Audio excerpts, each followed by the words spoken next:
एक वर्षभर जातो मला एक गॅस सिलेंडर. नाही, स्वयंपाक मी घरीच करते, 5 माणसंही आहेत खाणारी. चूल नाही, इंडक्शन नाही, मग काय करत असेल बरं? नाही, खूप सस्पेन्स नको क्रिएट करायला. एक वर्षभर गॅस सिलेंडर जातो याचा अर्थ माझ्याकडे गॅसला अल्टरनेटिव्ह नक्कीच काही ना काहीतरी आहे. नमस्कार मंडळी, मी आहे ऐश्वर्या आणि आपल्या युट्यूब चॅनलवर तुम्हा सगळ्यांचं स्वागत आहे.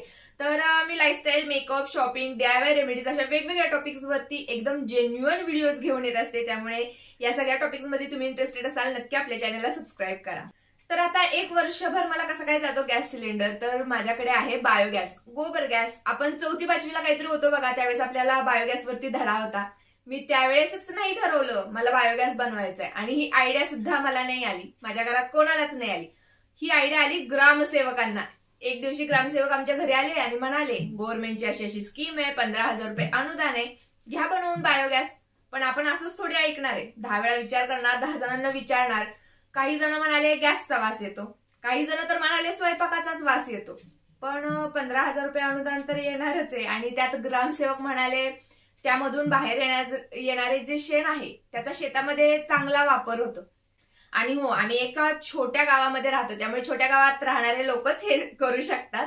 तर आम्ही ठरवलं, चला घेऊयात बायोगॅस बनवून. गव्हर्नमेंटच्या एवढ्या वेगवेगळ्या स्कीम्स असतात, एकतर त्या आपल्यापर्यंत पोहोचतच नाहीत, आणि त्या पोहोचल्या तरी असं आपण त्याकडे लक्ष देत नाही. तर आम्ही बायोगॅस बनवला. तुम्हाला दाखवते आता की हा बायोगॅस नक्की असतो तरी कसा. तर यासाठी आहे ही एक मोठी टाकी, साधारण 8 फूट उंचीची, 5 ते 6 फूट लांबी रुंदीची अशी ही टाकी आहे. इथे बघून तुम्हाला वाटत नसेल, पण एक मोठा खड्डा घेऊन त्यामध्ये ही टाकी बांधली आणि त्यानंतर त्याला पुरून टाकले. त्याच्याच लेफ्ट साईडला ही दुसरी छोटी टाकी आहे, यामध्ये शेण टाकलं जातं. आणि इथे जे होल दिसतंय, या होल मधून एक पाईप कनेक्ट केलेला आहे आणि तो मोठ्या टाकीला जाऊन जॉईन झालेला आहे. हा पाईप आम्ही कव्हर करतो, शेणामध्ये पाणी घालून शेण कालवलं जातं आणि नंतर ते शेण मोठ्या टाकीमध्ये सोडलं जातं. मोठ्या टाकीमध्ये याचा गॅस तयार होतो आणि इथलं जे एक्स्ट्राचं शेण आहे ते आणखी एका टाकीमध्ये जातं. राईट साईडला ही तिसरी टाकी आहे, यामध्ये हे शेण येतं. जसं जसं मोठ्या टाकीमध्ये गॅस तयार होईल, हे शेण वरती वरती येत जातं आणि इथे सुद्धा एक्स्ट्रा झालेलं शेण असं हे बाहेर निघून जातं. ही मोठी जी टाकी आहे याला एक वॉल बसवलेला आहे, इथून आपण हा गॅस बंद किंवा चालू करू शकतो. यालाच एक पाईप कनेक्ट झालाय आणि हा पाईप जातो आपल्या डायरेक्ट घरामध्ये. घरामध्ये आपण हा पाईप डायरेक्ट आपल्या शेगडीला कनेक्ट केलेला आहे. शेगडी जर तुम्ही बघितली तर जशी आपल्या LPG गॅसची शेगडी असते त्याच टाईपची ही शेगडी आहे, पण याला बटनच्या ऐवजी एक वॉल दिलेला आहे. आणि याला चालू करण्यासाठी लायटरचा वापर होत नाही. लायटर याला चालतो, पण ज्या लायटरला जाळ लागतो ना, तो लायटर यासाठी वापरावा लागतो, आणि तो लायटर जास्त दिवस टिकत नाही, त्यामुळे आम्ही सहसा काडीपेटीचाच वापर करतो. या गॅसला प्रेशर नसतं, त्यामुळे एकदम स्लो ही फ्लेम चालते. जसं चुलीचा जाळ असतो ना, त्या पद्धतीचा जाळ हा देखील आहे, त्यामुळे एकदम प्रेशर कुकिंग होत नाही, स्लो कुकिंग होतं आपलं कोणतंही केलेलं. आणि जे बांधकाम करणारे जे गौंडे आहेत ते सगळे गौंडे हा गोबर गॅस बांधू नाहीत शकत. यासाठी आम्ही स्पेशल एक गौंडे बोलवले होते, गावातले काहीतरी 5-6 गोबर गॅस होते, ते त्यांनी बांधून दिले होते. आता वेगवेगळ्या पद्धतीचे बरेच गोबर गॅस निघालेले आहेत. डायरेक्ट स्ट्रक्चर बायोगॅसचं मिळतं, आणून आपण घरी बसवायचं आणि डायरेक्ट आपला बायोगॅस सुरू होतो.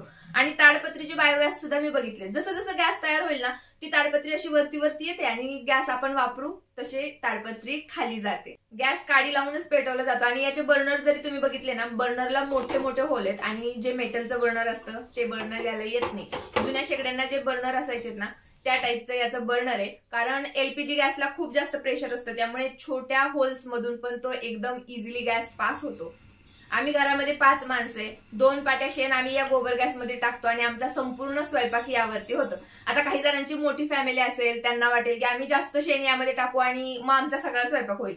तर असं होत नाही. त्या टाकीची जेवढी कॅपॅसिटी आहे ना, तेवढाच गॅस यामध्ये तयार होतो आणि तेवढाच स्वयंपाक त्यामध्ये होतो.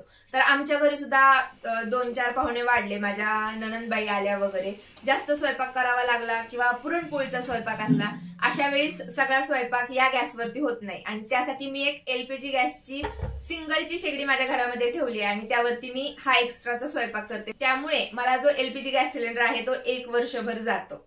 आम्ही हा बायोगॅस बनवून साधारण 9 वर्ष आता पूर्ण झालेत, आणि त्या टायमिंगला याला बांधण्यासाठी ना 30,000 रुपये खर्च आलेला.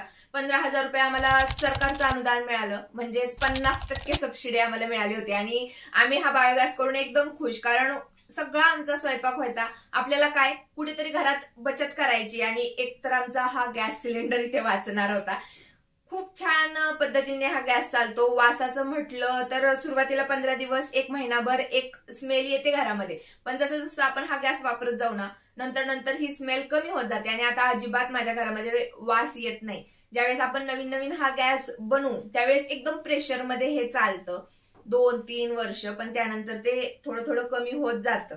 आणि मेंटेनन्सचं म्हणाल तर एकदा 5 वर्षातून एकदा आपल्याला यातलं सगळं शेण चेंज करावं लागतं. तर या 9 वर्षात आम्ही हे एकदा केलेलं आहे. आणि जी शेगडी आहे ती सुद्धा आम्ही एकदा सर्व्हिसिंग केली होती. गेल्या 9 वर्षात आम्ही या गॅससाठी फक्त 4,000 रुपये खर्च केलेत. आणि गॅस वापरायचं म्हणाल तर सगळ्या प्रकारचा स्वयंपाक यावरती होतो. भांडी काळी होत नाहीत, वास येत नाही. जाळावरती डायरेक्ट आपण पापड भाजू शकतो, भाकरी भाजू शकतो. वास तर येणार नाहीच, पण आपल्या शरीरावरही कोणते साईड इफेक्ट होणार नाहीत, कारण हा गॅस नॅचरल गॅस आहे. साधारणपणे 12x15 एवढी जागा या गॅससाठी गुंतली असेल आणि दिवसाच्या 2 पाट्या एवढं शेण आम्हाला यासाठी लागतं. मी बऱ्याच दिवसापासून हा बायोगॅस वापरतेय. 9 वर्षात चांगला आमचा अनुभव आहे. आणि जे लोक गावाकडे राहतात, एक जनावर तर आपल्या घरी असतंच, आपण दुधासाठी ते पाळतो, त्याच्याच शेणापासून हा गॅस तयार होऊ शकतो आणि आपली महिन्याची एवढी बचत सुद्धा होऊ शकते. त्यामुळे जे गावाकडे राहतात या गोष्टीचा तुम्ही नक्की विचार करू शकता. आपण आपल्या ग्रामपंचायतीत जाऊन जर चौकशी केली तर अजूनही मला वाटतं याला अनुदान नक्की असतील. माझ्या आजूबाजूला असणाऱ्या चांगल्या गोष्टी मी नेहमीच तुमच्यासोबत शेअर करणार आहे. त्यापैकी ही एक गोष्ट आहे. ज्या लोकांना याचा वापर होऊ शकतो त्यांना तुम्ही ही व्हिडिओ नक्की शेअर करा. चला तर मग पुन्हा भेटूया एक नवीन अशा छानशा टॉपिक मध्ये. तोपर्यंत tata, bye bye, love you.